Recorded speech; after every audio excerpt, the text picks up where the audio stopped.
Good morning, students. How do you do? In the last class, we have seen the relationship between depth and discharge, known as depth discharge diagram. We have plotted it, and we came to know that for at critical flow, discharge will be maximum, and then we have found out section factor for the computation of critical flow, and we have seen various characteristics of critical flow in open channel. In the today's class, we will see what is specific force and specific force diagram and further related contents in this class. The specific force diagram, which is shown here, is almost similar as we did for specific energy diagram, right? If V is the mean velocity of flow of discharge Q in a channel, the momentum of the flow passing a channel section per unit time may be expressed by rho qv, where v is the velocity of fluid, q is the discharge av, rho is the mass density of fluid. According to Newton's second law of motion, the rate of change of momentum in the body of water flowing in a channel is equal to the resultant of all the forces that are acting on the body. Means whatever the forces which are acting in the open channel between any two sections we consider, any two sections, wherever you want you can consider. For that, the length of channel will also be known between the two sections 1 and 2. Then whatever the hydrostatic pressure or force which is acting on the section 1 in the flow of direction, and hydrostatic pressure or force or resultant pressure P2 acting at the section 2 in the opposite direction, frictional force at the bed level, component of W of fluid in the direction of flow should also be considered. That is the meaning of this second law of motion. That is, the rate of change of momentum in the body of water flowing in a channel is equal to the resultant of all the forces that are acting on the body. Thus, applying this principle to a channel of large bed slope, the following expression for the rate of change of momentum in the body of water enclosed between the sections 1 and 2 as I have shown in the figure may be obtained. We can write the equation with respect to this figure.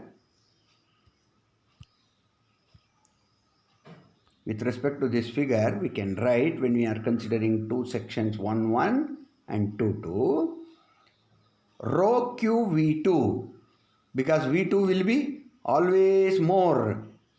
Velocity on section 2 will be more than velocity at section 1, because here area of cross section is more, here area of cross section is less. Therefore, rho q v2 minus rho q v1, this should have been v1, this should have been v1, oversightedly printed as v2, take care please, is equal to P1 minus P2, hydrostatic pressure on section 1 and resultant pressure P2, it is less, plus W sin theta, it is the component of the force or weight of the fluid acting in the direction of flow, minus FF, that is nothing but frictional force at the bed. When the momentum equation is applied to a short horizontal reach of a prismatic channel, the external force of friction and the component of the weight of water can be ignored. If the bed slope is very small, theta is equal to almost 0, then it can be neglected, and hence component of weight W sin theta will become 0 almost.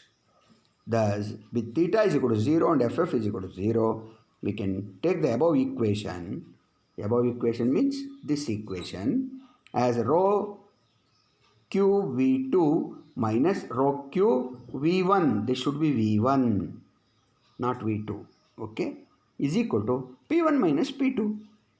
Assuming hydrostatic pressure distribution at sections 1, 1 and 2, 2, P1 is equal to rho g A1 Z1 bar and P2 is equal to rho g A2 Z2 bar, where A1 Z1 bar and A2 Z2 bar are cross-sectional area and the vertical depth of the centroid of the area below the surface of flow at sections 1, 1 and 2, 2 respectively. Therefore, we can rewrite the equation as rho q V2 minus rho q V1. Again, this is V1 you have to consider. Not V2, it is V1 is equal to rho g A1 Z1 bar minus rho g A2 Z2 bar. And if you simplify that equation, you will get this equation as Q1 squared divided by GA1 plus A1 Z1 bar is equal to Q2 squared divided by GA2 plus A2 Z2 bar. The terms of both the sides of above equations are analogous. If you consider third section, fourth section, then Q3 square divided by GA3 plus A3 Z3 bar, etc. That is known as analogous. At each section, the quantity or the magnitude of that force is same. Hence, above equation may be expressed for any channel section by a general equation, capital F is equal to Q squared by GA plus AZ bar. F is equal to Q squared by GA plus AZ bar. This F is known as specific force. Specific force. That's all. Next.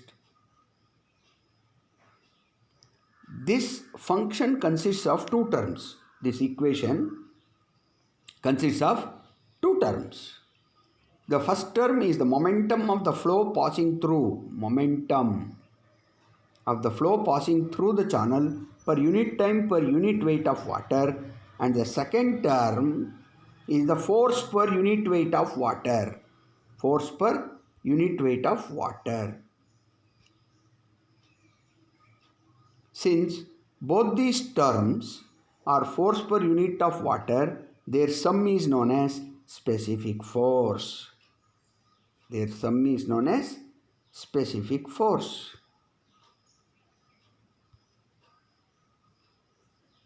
Their sum is known as specific force. That is nothing but F, because these two are the summation. As above equation may be expressed as F1 is equal to F2, which means that the specific forces of section 1 and section 2 are equal, provided that the external force of friction and the component of the weight of water in the channel reach between the two sections can be ignored. Means until unless we assume something, it is not quite feasible to derive any equation. So here also it is assumed that theta is very, very small, and hence the component of the weight of water in the channel reach between the two sections can be ignored. And the force of friction at the bed level also is negligible. Similarly, specific force diagram. After knowing the definition and derivation of the formula F is equal to Q squared by GA plus AZ bar, we must see how specific force diagram is drawn. This is the specific force diagram which is drawn. It has been explained plenty of the time. Therefore, you yourself can understand this figure self-understanding. This for a given channel. Thus, for a given channel section and discharge Q, means for the given discharge Q and the channel, the specific force depends only on the depth of flow. That is important. Thus, by plotting the depth of flow against the specific force for a given channel section and discharge, a specific force curve can be obtained, which is as shown here. For a given discharge, the condition for minimum specific force can be obtained by differentiating above equation with respect to y, that is depth, and then considering df by dy is equal to 0. If you differentiate, you will get the equation df by dy is equal to minus of q squared by ga squared whole multiplied by da by dy plus d by dy of az bar, that is equated to 0. Then after simplification we get q square divided by g is equal to a cube upon t, which we have obtained in the previous classes also. This is the condition. Whatever this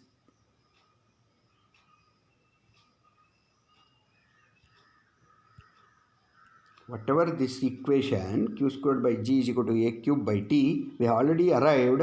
That is the condition for critical flow, as discussed during depth discharge diagram also. Even it has been seen that the depth to flow at the minimum value of specific force,